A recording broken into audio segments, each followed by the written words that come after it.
Dieu nous parle. Chaque jour, Charles et Carole vous présentent la leçon de l'école du sabbat.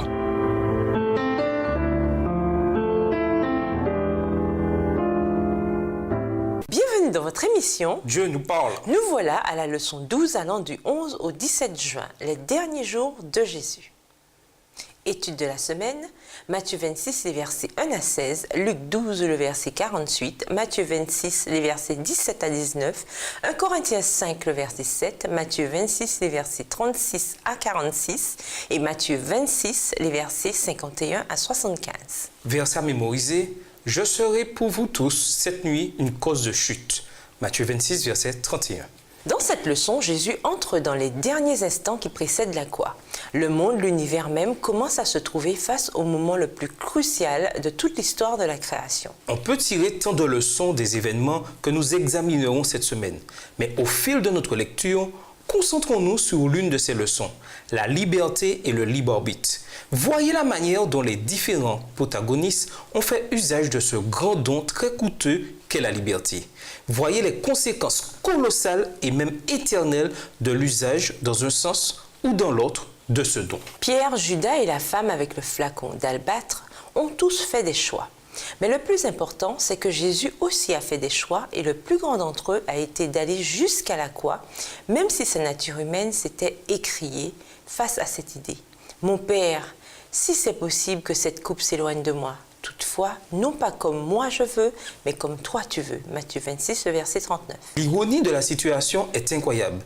Nous avons abusé de ce don du libre arbitre. Jésus a donc dû en arriver à cet instant précis où il a dû décider, en se servant de son propre libre arbitre, s'il allait nous sauver de cette destruction même à laquelle notre abus du libre arbitre nous condamnait. Et nous vous laissons avec la pensée du jour. Les étoiles qui scintillent nous rappellent que quoi qu'il advienne, nous ne devrions jamais nous éloigner de Jésus, car ce n'est qu'à ses côtés que nous sommes vraiment en sécurité. Au revoir. Et à demain si Dieu veut. Dieu nous parle. Chaque jour, Charles et Carole vous présentent la leçon de l'école du sabbat.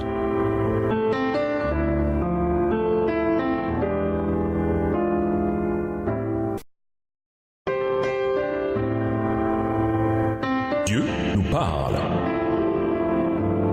Chaque jour, Charles et Carole vous présentent la leçon de l'école du sabbat.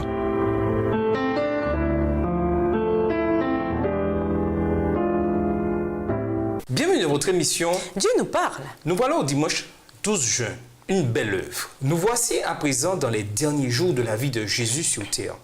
Il doit encore aller à la croix, être ressuscité et se révéler pleinement comme le sauveur du monde, crucifié et ressuscité. Ceux qui suivaient Jésus l'aimaient et l'appréciaient, mais il leur restait encore beaucoup à apprendre sur qui il était et ce qu'il allait faire pour eux. Rétrospectivement, avec toute la Bible et en particulier les explications fortes de Paul au sujet de la mort expiatoire de Jésus, nous connaissons beaucoup plus de choses sur ce que Jésus allait accomplir pour nous que ses disciples n'en connaissaient au moment de cette histoire. Sachant tout cela, lisons Matthieu 26, les versets 1 à 16. Quel est le sens de ce don très coûteux et que nous apprend-il sur le type de relation que nous devons avoir avec Jésus? Matthieu 26, les versets 1 à 16. Lorsque Jésus eut achevé tous ses discours, il dit à ses disciples, « Vous savez que la Pâque a lieu dans 2 jours et que le Fils de l'homme sera livré pour être crucifié. » Alors, les principaux sacrificateurs et les anciens du peuple se réunirent dans la cour du souverain sacrificateur appelé Caïphe. Et ils délibérèrent sur les moyens d'arrêter Jésus par ruse et de le faire mourir. Mais ils dirent que ce ne soit pas pendant la fête, afin qu'il n'y ait pas de tumulte parmi le peuple. Verset 6. Comme Jésus était à Béthanie, dans la maison de Simon le lépreux, une femme s'approcha de lui, tenant un vase d'albâtre qui renfermait un parfum de grand prix. Et pendant qu'il était à table, elle répandit le parfum sur sa tête. Les disciples, voyant cela, s'indignèrent et dirent « À quoi bon cette perte?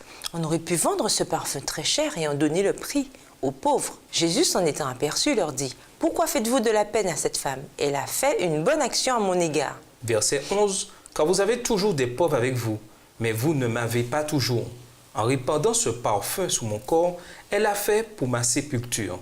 Je vous le dis en vérité, Partout où cette bonne nouvelle sera prêchée, dans le monde entier, on racontera aussi en mémoire de cette femme ce qu'elle a fait. Alors, l'un des 12, appelé Judas Iscariote, alla vers les principaux sacrificateurs et dit « Que voulez-vous me donner, et je vous le livrerai ?» Et ils lui payèrent 30 pièces d'argent. Depuis ce moment, il cherchait une occasion favorable pour livrer Jésus. Remarquez comment Matthieu situe le récit de l'onction des pieds de Jésus qui a probablement eu lieu avant l'entrée triomphale, en plein complot pour le tuer. Alors que certains parmi son peuple projetaient de lui faire du mal, d'autres déversaient sur lui un amour et une dévotion sans retenue, comme Marie l'a fait avec un flacon d'albâtre plein de parfums de grand prix. Au verset 7. Alors que les disciples déploraient le gâchis, Jésus qualifia ce qu'elle faisait de belle œuvre. En apparence exagérée, ce geste révélait en réalité la véritable profondeur de ses sentiments. Elle ignorait sans doute tout ce qui devait arriver et le sens de ces événements, mais elle en comprenait suffisamment pour savoir qu'elle devait beaucoup à Jésus. Elle voulait ainsi lui en rendre autant. Elle avait peut-être entendu les paroles qu'il avait prononcées. À quiconque il a été beaucoup donné, il sera beaucoup demandé. Luc 12, verset 48. Pendant ce temps-là, les disciples qui avaient certainement vu davantage de ce qu'avait fait Jésus que cette femme ne comprirent absolument pas cet incident. Cette onction était un symbole du cœur débordant de la femme. C'était la démonstration extérieure d'un amour que des courants célestes faisaient déborder. Et cette onction de Marie, que les disciples ont qualifiée de gâchis, se renouvelle dans des milliers d'autres cœurs réceptifs. Que nous dit cette histoire sur la manière dont nous devons répondre à ce que nous avons reçu en Jésus? Avec notre libre arbitre, quelle belle œuvre pouvons-nous accomplir pour lui en réponse à ce que nous avons reçu en lui? Et nous vous laissons à cette question de réflexion. Quand, parce que vous êtes chrétien, vous vous retrouvez sujet à une grande pression? Comment êtes-vous certain que vous suivez le plan de Jésus pour votre vie? Au revoir. Et à demain si Dieu veut. Dieu nous parle. Chaque jour, Charles et Carole vous présentent la leçon de l'école du sabbat.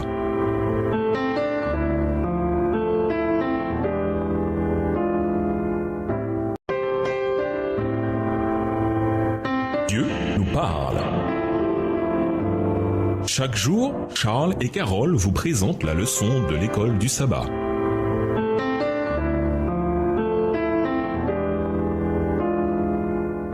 Bienvenue dans votre émission. Dieu nous parle. Nous voilà au lundi 13 juin, la Nouvelle Alliance. Lisons Matthieu 26, versets 17 à 19. C'était le moment de la Pâque. Pourquoi est-ce si important? Voir également Exode 12, les versets 1 à 17 et 1 Corinthiens 5, le verset 7. Matthieu 26, les versets 17 à 19. Le premier jour des pains sans levain, les disciples s'adressèrent à Jésus pour lui dire « Où veux-tu que nous te préparions le repas de la Pâque ?» Il répondit « Allez à la ville chez un tel, et vous lui direz « Le maître dit, mon temps est proche, je ferai chez toi la Pâque avec mes disciples. » Les disciples firent ce que Jésus leur avait ordonné, et ils préparèrent la Pâque. Exode 12, les versets 1 à 17. L'Éternel dit à Moïse et à Aaron dans le pays d'Égypte, « Ce mois-ci sera pour vous le premier des mois. Il sera pour vous le premier des mois de l'année. Parlez à toute l'assemblée d'Israël et dites, le 10e jour de ce mois, on prendra un agneau pour chaque famille, un agneau pour chaque maison. Si la maison est trop peu nombreuse pour un agneau, on le prendra avec son plus proche voisin, selon le nombre des personnes. Vous compterez pour cet agneau d'après ce que chacun peut manger. Ce sera un agneau sans défaut, mâle, âgé d'1 an. Vous pourrez prendre un agneau ou un chevreau. » Verset 6. Vous le garderez jusqu'au 14e jour de ce mois, et toute l'assemblée d'Israël l'immolera entre les deux soirs. On prendra de son sang et on en mettra sur les deux poteaux et sur le linteau de la porte des maisons où on le mangera. Cette même nuit, on en mangera la chair rôtie au feu, on la mangera avec des pains sans levain et des herbes amères. Vous ne le mangerez point à demi-cuit et bouilli dans l'eau, mais il sera rôti au feu avec la tête, les jambes et l'intérieur. Vous n'en laisserez rien jusqu'au matin, et s'il en reste quelque chose le matin, vous le brûlerez au feu. Verset 11.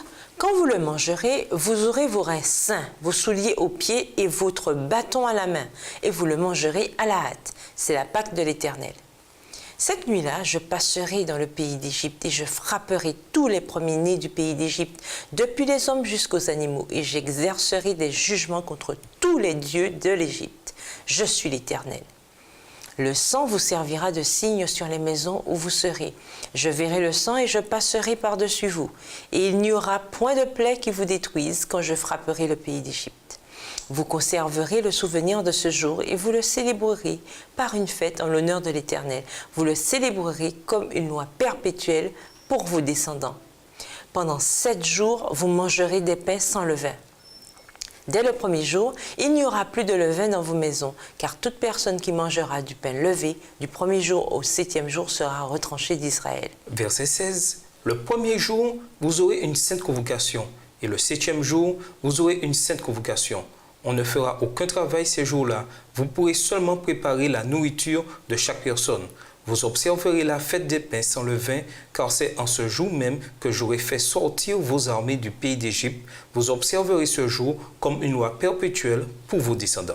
1 Corinthiens 5, le verset 7, « Faites disparaître le vieux levain, afin que vous soyez une pâte nouvelle, puisque vous êtes sans levain, car Christ, notre Pâque, a été immolé. » L'histoire de l'Exode est bien évidemment une histoire de rédemption, de délivrance, une œuvre que Dieu accomplit pour ceux qui ne peuvent l'accomplir pour eux-mêmes.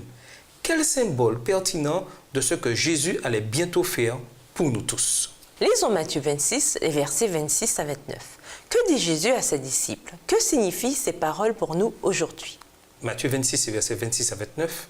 Pendant qu'il mangeait, Jésus prit du pain et, après avoir rendu grâce, il le rompit et le donna aux disciples en disant « Prenez, mangez, ceci est mon corps. » Il prit ensuite une coupe et, après avoir rendu grâce, il la leur donna en disant « Buvez-en tous, car ceci est mon sang, le sang de l'alliance qui est répandu pour plusieurs pour la rémission des péchés. Je vous le dis, je ne boirai plus désormais de ce fruit de la vigne jusqu'au jour où j'en boirai du nouveau avec vous dans le royaume de mon Père. » Jésus leur montrait le sens plus profond de la Pâque. La délivrance d'Égypte était une manifestation merveilleuse de la souveraineté et de la puissance de Dieu. Mais au final, cela ne suffisait pas. Ce n'était pas ce genre de rédemption dont les Hébreux, ou aucun d'entre nous, avaient vraiment besoin. Nous avons besoin de la rédemption qui se trouve en Jésus, la vie éternelle. Voilà pourquoi il est le médiateur d'une alliance nouvelle. Une mort ayant eu lieu pour la rédemption des transgressions commises sous la première alliance. Ceux qui sont appelés peuvent recevoir l'héritage éternel qui a été promis. Hébreux 9, le verset 15.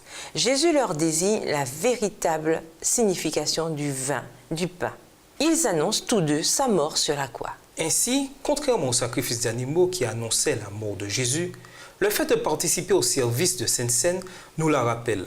Dans les deux cas, les emblèmes nous désignent Jésus sur la croix. Et pourtant, l'histoire ne s'arrête pas à la croix. Quand Jésus dit à ses disciples « Je ne boirai plus du fruit de la vigne jusqu'au jour où je le boirai avec vous, nouveau dans le royaume de mon Père » Matthieu 26, verset 29, il leur annonce l'avenir, son retour et au-delà. Réfléchissez aux paroles de Jésus. Il dit qu'il ne boira plus du fruit de la vigne jusqu'à ce que nous soyons avec lui dans le royaume de son Père. Qu'est-ce que cela nous apprend sur la proximité qu'il aura avec nous? Comment apprendre à la vivre dès à présent? Et nous vous laissons avec la question du jour. En tant que chrétiens, quelle partie de notre vie devrions-nous consacrer au partage de l'Évangile?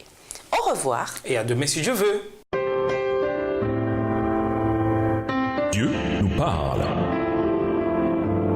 Chaque jour, Charles et Carole vous présentent la leçon de l'école du sabbat.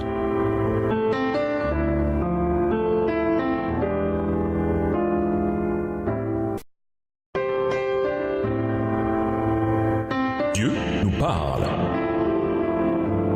Chaque jour, Charles et Carole vous présentent la leçon de l'école du sabbat.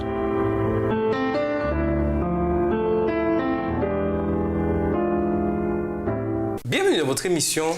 Dieu nous parle. Nous voilà mardi 14 juin, Gethsémane. Durant la semaine de la Pâque, les prêtres sacrifiaient des milliers et des milliers d'agneaux au temple en aval du Cédron. Le sang des agneaux était répandu sur l'autel, puis coulait jusqu'à un ruisseau qui parcourait la vallée du Cédron. Le ruisseau se teintait peut-être même de rouge à cause du sang des agneaux. Jésus et ses disciples ont dû traverser les eaux rougies de ce ruisseau en allant au jardin de Gethsémane. Lisons Matthieu 26, les versets 36 à 46. Pourquoi l'expérience de Gethsémane a-t-elle été si difficile pour Jésus? Quel était le véritable enjeu ici? Matthieu 26, versets 36 à 46. Là-dessus, Jésus alla avec eux dans un lieu appelé Gethsémane. Et il dit aux disciples, « Asseyez-vous ici, pendant que je m'éloignerai pour prier. » Il prit avec lui Pierre et les deux fils de Zébédée. Et il commença à éprouver de la tristesse et des angoisses. Il leur dit alors, « Mon âme est triste jusqu'à la mort. Restez ici et veillez avec moi. » Puis, ayant fait quelques pas en avant, il se jeta sur sa face et pria ainsi, « Mon Père, s'il est possible que cette coupe s'éloigne de moi, toutefois, non pas ce que je veux, mais ce que tu veux. » Et il vint vers les disciples, qu'il trouva endormis. Et il dit à Pierre, « Vous n'avez donc pu veiller 1 heure avec moi? Veillez et priez, afin que vous ne tombiez pas dans la tentation. L'esprit est bien disposé, mais la chair est faible. » Verset 42. Il s'éloigna une seconde fois et pria ainsi, « Mon Père, s'il n'est pas possible que cette coupe s'éloigne sans que je la boive, que ta volonté soit faite. » Il revint et les trouva encore endormis, car leurs yeux étaient appesantis. Il les quitta et s'éloignant, il pria pour la 3e fois, répétant les mêmes paroles. Puis il alla vers ses disciples et leur dit, « Vous dormez maintenant et vous vous reposez. Voici l'heure est proche et le Fils de l'homme est livré aux mains des pécheurs. Levez-vous, allons, voici celui qui me livre s'approche. » Ce n'était pas la mort physique que Jésus redoutait quand il a prié que cette coupe s'éloigne de lui. La coupe qu'il craignait était la séparation d'avec Dieu. Jésus savait que pour devenir péché pour nous, pour mourir à notre place, pour porter en lui la colère de Dieu envers le péché, il devrait être séparé de son Père. La transgression de la loi sainte de Dieu était si grave qu'elle a exigé la mort du coupable. Jésus est venu précisément parce qu'il allait prendre cette mort sur lui afin de nous l'épargner. Voilà ce qui était en jeu pour Jésus et pour nous. En pensant aux conséquences possibles de la lutte, le Christ redoutait une séparation d'avec Dieu. Satan lui disait que cette séparation serait éternelle s'il devenait le garant de monde pécheur. Il serait assimilé au sujet du royaume de Satan et ne retrouverait plus jamais la communion divine. Le moment redoutable était arrivé où devait se décider la destinée du monde. Le sort de l'humanité oscillait dans la balance. Le Christ pouvait encore refuser de boire la coupe préparée pour l'homme coupable. Il n'était pas trop tard. Jésus pouvait essuyer la sueur sanglante de son visage et laisser périr l'homme dans son iniquité. Il pouvait dire que le transgresseur subisse la peine de son péché.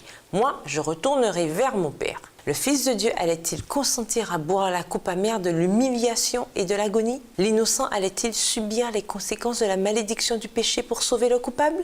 Jésus était disposé à faire ce qu'il a fait pour nous. Quel impact cela devrait-il avoir sur chaque aspect de notre vie, en particulier quand il s'agit d'aider les autres? Comment apprendre à émuler davantage le caractère de Jésus dans nos vies? Et nous vous laissons avec la question du jour. En dépit des prophéties de l'Ancien Testament et des tentatives de Jésus pour préparer ses disciples aux terribles événements devant se produire sous peu, les derniers jours avant la crucifixion du Seigneur ainsi que la crucifixion elle-même furent extrêmement troublants pour les disciples.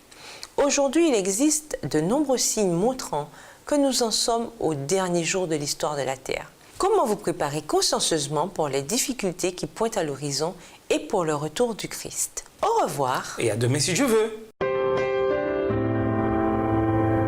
Dieu nous parle. Chaque jour, Charles et Carole vous présentent la leçon de l'école du sabbat.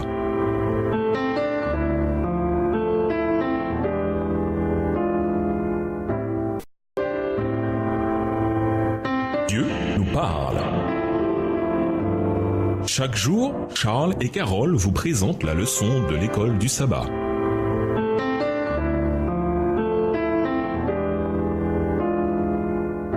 Bienvenue dans votre émission. Dieu nous parle. Nous voilà au mercredi 15 juin. Judas vend son âme. Quelle triste histoire que celle de Judas.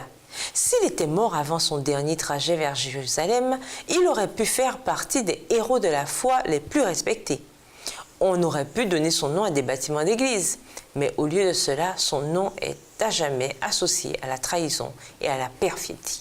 Lisons Jean 6, le verset 70 et Luc 22, verset 3. En quoi ces versets nous donnent-ils une explication aux actes de Judas? Jean 6, le verset 70. Jésus leur répondit, « N'est-ce pas moi qui vous ai choisis, vous les 12, et l'un de vous est un démon. » Luc 22, verset 3. Or, Satan entra dans Judas, surnommé Iscariote, qui était du nombre des 12. Bien entendu, accuser Satan pour ce que Judas a fait est très bien, mais cela ne répond pas à la question. Qu'y avait-il chez Judas pour qu'il laisse le diable l'entraîner dans une telle trahison? Après tout, on a aussi dit que Satan voulait prendre Pierre, voir Luc 22, le verset 31. Mais la différence, c'est que Judas a refusé de se donner totalement au Seigneur. Il s'est accroché à quelques péchés, quelques défauts de caractère qui a permis à Satan d'entrer et de l'amener à faire ce qu'il a fait.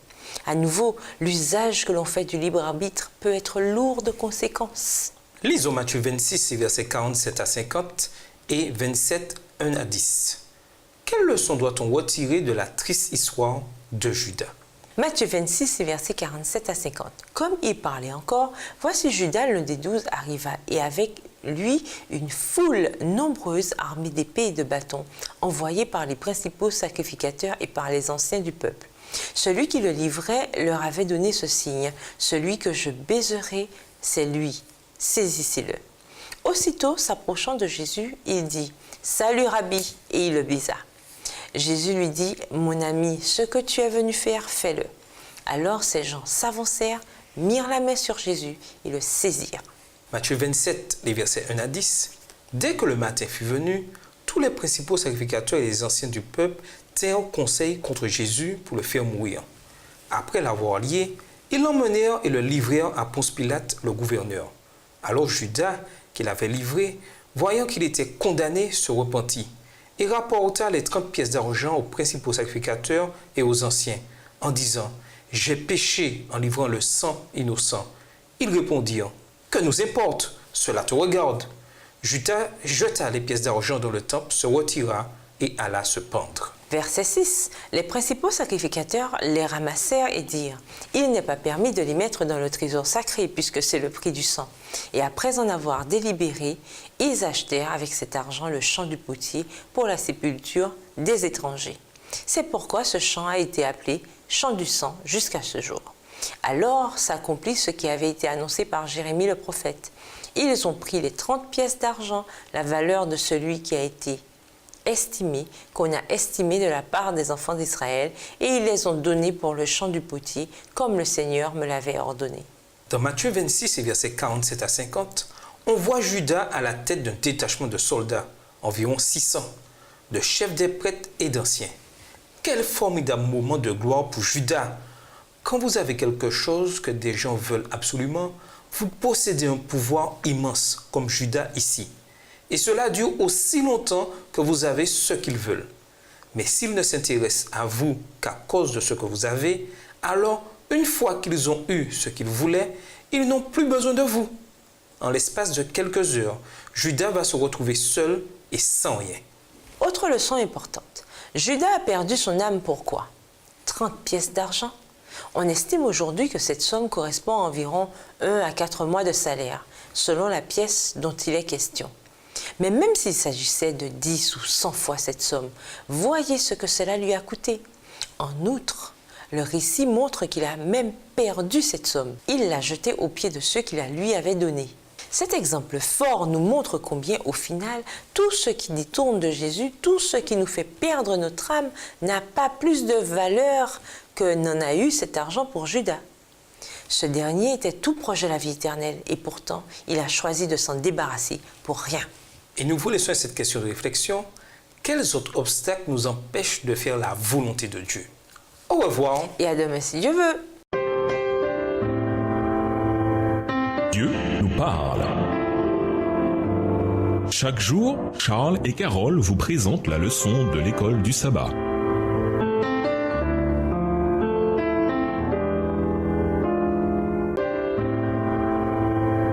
Dieu nous parle.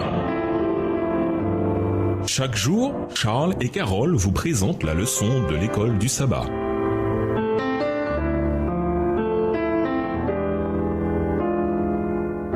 Bienvenue dans votre émission. Dieu nous parle. Nous voilà au jeudi 16 juin, le reniement de Pierre. Jésus savait par avance que Judas ferait le choix de le trahir.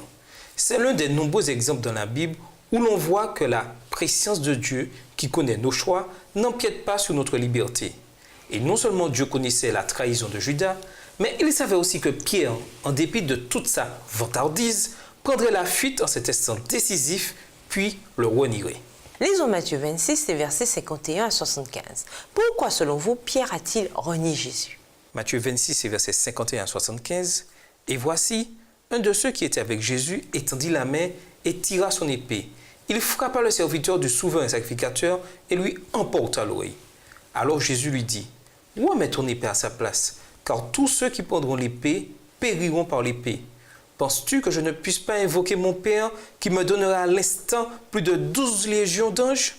Comment donc s'accompliraient les Écritures d'après lesquelles il doit en être ainsi? » En ce moment, Jésus dit à la foule, « Vous êtes venus comme après un brigand avec des épées et des bâtons pour vous emparer de moi. J'étais tous les jours assis parmi vous, enseignant dans le temple, et vous ne m'avez pas saisi. Mais tout cela est arrivé afin que les écrits des prophètes fussent accomplis. Alors tous les disciples l'abandonnèrent et prirent la fuite. » Verset 57. Ceux qui avaient saisi Jésus l'emmenèrent chez le souverain sacrificateur Caïphe, où les scribes et les anciens étaient assemblés. Pierre le suivit de loin jusqu'à la cour du souverain sacrificateur, y entra et s'assit avec les serviteurs pour voir comment cela finirait. Les principaux sacrificateurs et tout le Sanhédrin cherchaient quelques faux témoignages contre Jésus suffisants pour le faire mourir. Mais ils n'en trouvèrent point, quoique plusieurs faux témoins se fussent présentés. Enfin, il en vint deux qui dirent, « Celui-ci a dit, je puis détruire le temple de Dieu et le rebâtir en 3 jours. » Le souverain sacrificateur se leva et lui dit, « Ne réponds-tu rien? Qu'est-ce que ces hommes déposent contre toi? » Jésus garda le silence et le souverain sacrificateur, prenant la parole, lui dit, « Je t'adjure par le Dieu vivant de nous dire si tu es le Christ, le Fils de Dieu. » Verset 64. Jésus lui répondit, « Tu l'as dit. De plus, je vous le déclare, vous verrez désormais le Fils de l'homme assis à la droite de la puissance de Dieu et venant sur les nuées du ciel. » Alors le souverain sacrificateur déchira ses vêtements, disant, « Il a blasphémé. Qu'avons-nous encore besoin de témoins? Voici, vous venez d'entendre son blasphème. Que vous en sommes? » Ils répondirent, « Il mérite la mort. » Là-dessus, ils lui crachèrent au visage et lui donnèrent des coups de poing et des soufflets en disant, « Christ prophétise, dis-nous qui t'a frappé. » Cependant, Pierre était assis dehors dans la cour. Une servante s'approcha de lui et dit, « Toi aussi, tu étais avec Jésus le Galiléen. » Mais il le nia devant tous, disant, « Je ne sais ce que tu veux dire. » Comme il se dirigeait vers la porte, une autre servante le vit et dit à ceux qui se trouvaient là, « Celui-ci était aussi avec Jésus de Nazareth. » Il le nia de nouveau avec serment, « Je ne connais pas cet homme. » Verset 73. Peu après, ceux qui étaient là, s'étant approchés, dirent à Pierre, « Certainement tu es aussi de ces gens-là, car ton langage te fait reconnaître. » Alors il se mit à faire des imprécations et à jurer, « Je ne connais pas cet homme. » Aussitôt, le coq chanta. Et Pierre se souvint de la parole que Jésus avait dite, « Avant que le coq chante, tu me renieras 3 fois. » Et étant sorti, il pleura amèrement. Nous avons souvent cette idée selon laquelle Pierre a renié Jésus parce qu'il avait peur. Et pourtant, c'est Pierre, d'après Jean 18, verset 10, qui a eu le courage de tirer son épée face aux soldats romains. Pierre était disposé à agir en héros jusqu'à ce que Jésus l'arrête. Alors, qu'est-ce qui a bien pu changer entre le moment où Pierre brandit son épée et celui où il affirme ne pas connaître Jésus? Pourquoi a-t-il dit qu'il n'était pas un disciple? Pourquoi Pierre dit-il « Je ne connais pas cet homme » Matthieu 26, verset 72. Peut-être que Pierre a compris que vraiment, il ne connaissait pas cet homme, qu'il ne savait pas pourquoi il était venu et qu'il ne savait pas ce que signifiait son arrestation. Alors, dans un moment de panique, il nie même l'avoir jamais connu. Peut-être que Pierre a renié Jésus quand il a pris conscience qu'il ne comprenait pas ce que Jésus faisait. Il a laissé tomber quand il a cru que Jésus abandonnait. Pierre mettait encore trop de foi dans sa propre compréhension plutôt que de la placer en Jésus. Et ce, malgré tous les signes incroyables qu'il avait vus et malgré même sa confession de foi en Jésus comme le Christ. Matthieu 16, verset 16. Le reniement de Pierre nous montre que tous les miracles du monde ne suffiront pas à nous garder fidèles envers Dieu si nos cœurs ne sont pas totalement abandonnés. Dans le récit de Luc, la troisième fois que Pierre dément être un disciple de Jésus, Jésus lui-même se retourna et regarda Pierre. Luc 22, verset 61. Il s'agit du même mot, emblépo, utilisé pour décrire la manière dont Jésus a vu au plus profond de l'âme de Pierre lors de leur première rencontre. Voir Jean 1, verset 42. Quelle espérance retirer de cela concernant l'amour que Dieu a pour nous, même lorsque nous chutons comme Pierre ici. Et nous vous laissons avec la question du jour. Lorsque vous voyez des amis s'éloigner de Dieu, que pouvez-vous faire pour les aider à revenir à lui? Au revoir. Et à demain si Dieu veut. Dieu nous parle. Chaque jour, Charles et Carole vous présentent la leçon de l'école du sabbat.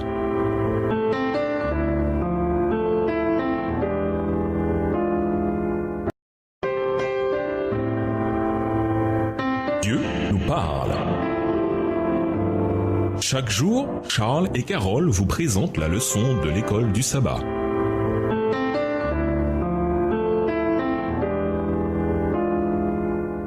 Bienvenue dans votre émission. Dieu nous parle. Nous voilà au vendredi 17 juin. Pour aller plus loin. En 1959, 2 voyous pénétrèrent dans une maison du Kansas et assassinèrent les parents et leurs 2 enfants adolescents. Alors qu'ils étaient activement recherchés, le frère du père de famille assassiné écrivit cette lettre au journal local. Il y a beaucoup de ressentiment dans cette ville. J'ai même entendu dire plus d'une fois qu'on devrait pendre l'assassin au premier arbre venu quand on lui mettrait la main dessus. Ne partageons pas ces sentiments. L'acte est consommé et enlever une autre vie n'y changera rien. Au contraire, pardonnons comme Dieu le désire. Il ne faut pas que nous gardions de rancune au fond de nos cœurs. Celui qui a fait cet acte va trouver très difficile, en effet, de vivre avec lui-même. Il ne connaîtra la paix de l'âme qu'en allant demander pardon à Dieu. Ne nous mettons pas en travers de sa route, mais prions plutôt pour qu'il puisse trouver la paix. Laissons de côté les considérations sur la peine de mort et considérons ce puissant exemple de la grâce que le Christ nous offre à tous. Même après l'inexcusable reniement de Pierre, le Christ lui a pardonné et lui a confié le travail qui consiste à gagner des âmes. Pierre venait d'affirmer qu'il ne connaissait pas Jésus, mais il voyait maintenant avec douleur combien le Seigneur, lui, le connaissait et avec quelle assurance il lisait dans son cœur. Ce cœur dont lui-même ne devinait pas toute la fourberie. Il savait ce qu'il y avait en Pierre avant que Pierre ne le sache. Et il savait ce que Pierre ferait avant que Pierre ne le sache. Et pourtant, son amour et sa grâce sont restés les mêmes, malgré que Pierre n'avait nul autre que lui à blâmer pour ce qu'il avait fait. Dans nos rapports avec ceux qui font les mêmes erreurs, il est ô combien crucial d'apprendre à faire preuve de cette même grâce envers eux, que nous voudrions pour nous-mêmes. À méditer, chaque histoire de conversion, a écrit C.S. Lewis, est l'histoire d'une défaite bénie. Qu'est-ce que cela signifie? De quelle manière avez-vous expérimenté cette défaite? Qui perd et qui gagne? Dans l'histoire de Jésus à Gethsémane, Jésus demande à ce que cette coupe s'éloigne de lui, mais seulement si c'est possible. Qu'est-ce que cela implique? En dehors du fait que si l'humanité devait être sauvée, Jésus devrait abandonner sa vie. Pourquoi? Pourquoi la mort de Jésus qui a porté nos péchés était-elle absolument essentielle? Pourquoi ne pouvait-il y avoir d'autres moyens pour Dieu de résoudre le problème du péché à la lumière du grand conflit? Pour conclure, des siècles après la mort, la résurrection et l'ascension de Jésus, les scènes finales de sa vie et de son ministère ici-bas continuent de se répercuter sur la terre. Sa vie et sa mort sont les sujets de représentations théâtrales, de mini-séries, de films, entre autres. Tandis qu'au sein de notre culture, de nombreuses personnes sont enthousiastes au sujet de ce personnage historique, apparemment énigmatique, des millions en sont venus à voir en Jésus et son sacrifice désintéressé un sauveur digne de leur amour et de leur dévotion. Lorsque nous irons au-delà des circonstances entourant la mort de Jésus pour examiner les mobiles qui le poussèrent à aller à la croix, nous serons touchés au point de vouloir lui abandonner notre vie et être transformés à sa ressemblance. Au revoir. Et à demain si Dieu veut. Dieu nous parle. Chaque jour, Charles et Carole vous présentent la leçon de l'école du sabbat.